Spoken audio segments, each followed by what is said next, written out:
Ahoj, tady Terka, protože večer už přijde Ježíšek, tak jsem vám chtěla popřát jenom šťastné Vánoce, ať máte hodně dárků, užijte si ty Vánoce, ať je vaše rodina spolu a hezky se bavte a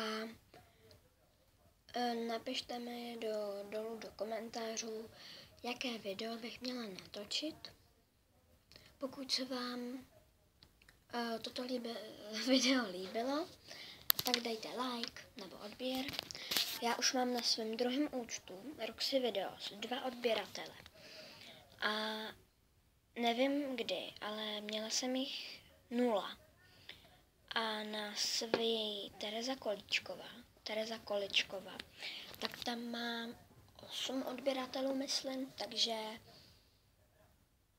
dobrý, ale byl bych nejradši, kdybyste mi spíš dávali odběratele teďko na Roxy Videos.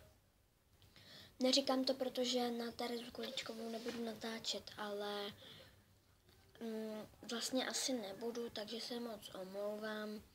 Takže kdyby to šlo, tak mi těch 8 odběratelů dávejte prosím do Roxy Videos, tvrdé i PV.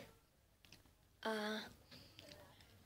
pokud se vám toto video líbilo, tak už jsem řekla, dejte like, odběr nebo dislike.